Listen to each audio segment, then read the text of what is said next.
മലയാള സിനിമയിൽ നടന്മാർ ഒരേ ശമ്പളത്തിൽ നടക്കാറില്ല. ഒരു നാടകത്തിന്, ഒരു സിനിമക്കും വ്യത്യസ്ത പ്രതിഫലം നൽകുന്നു. ഇതു താരങ്ങളുടെ popularity, box office value, star പവറുകൾ എല്ലാവരും ചേർന്നുള്ള കാര്യമാണ്. ഇന്ന് നാം സംസാരിക്കുന്നത് മലയാള സിനിമയിലെ ഏറ്റവും ഉയർന്ന ശമ്പളം കൂടുന്നത് നടന്മാരെക്കുറിച്ചാണ്. മോഹൻലാൽ മലയാള സിനിമയിലെ അവസാനമായ സ്ഥാപിത താരമാണ്. മോഹൻലാൽ ഒരു സിനിമയ്ക്ക് 10 കോടി മുതൽ 25 കോടി വരെ ശമ്പളം വാങ്ങുന്നതായി റിപ്പോർട്ടുകൾ പറയുന്നു. അദ്ദേഹം അഭിനയിച്ചിരിക്കുന്ന ആരാമ തമ്പുരാൻ, സ്ഫടികം, പുലിമുരുകന് എന്നിങ്ങനെ ചില സൂപ്പർ ഹിറ്റ് ചിത്രങ്ങൾ ഇന്നുവരെ പ്രേക്ഷകർ അനുഭവിച്ചിട്ടുണ്ട്. മമ്മൂട്ടിയും മലയാള സിനിമയിൽ വലിയ പേരാണ്. ഒരു സിനിമയ്ക്ക് 10 കോടി മുതൽ 20 കോടി വരെ ശമ്പളമാണ് റിപ്പോർട്ടുകൾ പ്രകാരം അദ്ദേഹം വാങ്ങുന്നത്. അദ്ദേഹത്തിന്റെ പല ചിത്രങ്ങൾ മലയാള സിനിമയുടെ ഇതിഹാസ ഭാഗമാണ്. ദുൽഖർ സൽമാൻ മമ്മൂട്ടിയുടെ മകനാണ്. അദ്ദേഹത്തിന്റെ ശമ്പളം 10 കോടി വരെ തേടുന്നതായി റിപ്പോർട്ടുകൾ പറയുന്നു.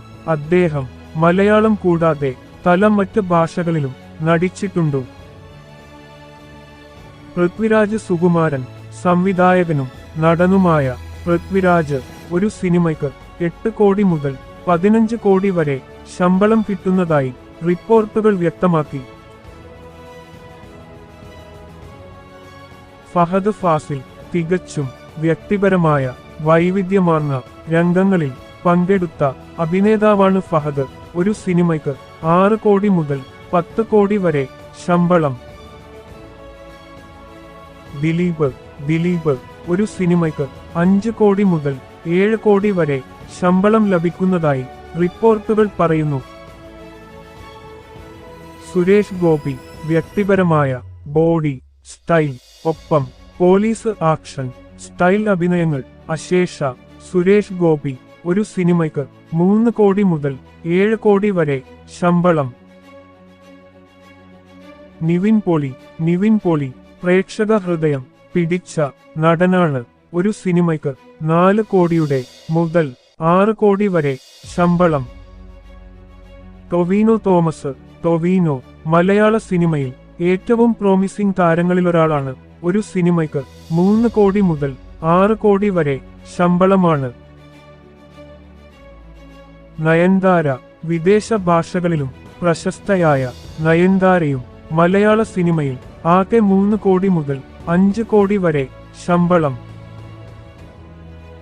ഉണ്ണി മുകുന്ദൻ ഒരു സിനിമയ്ക്ക് 2 കോടി മുതൽ 5 കോടി വരെ ശമ്പളം.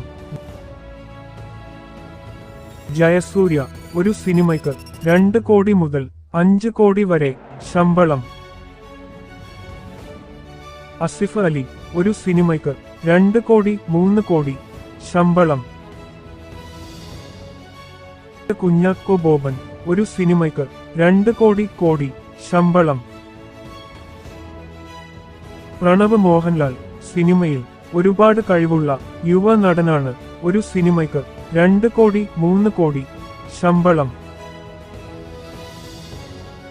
കീർത്തി സുരേഷ് ആളും ചലച്ചിത്ര രംഗത്തും പ്രശസ്തയായ കീർത്തി സുരേഷ് 1 കോടി 3 കോടി ശമ്പളമാണ്. ബിജു മേനോൻ ഒരു സിനിമയ്ക്ക് 2 കോടി ശമ്പളം. നസ്ലൻ ഒരു സിനിമയ്ക്ക് 1 കോടി മുതൽ 2 കോടി ശമ്പളം. നസ്രിയ നാസിം ഒരു സിനിമയ്ക്ക് 1 കോടി 2 കോടി ശമ്പളം.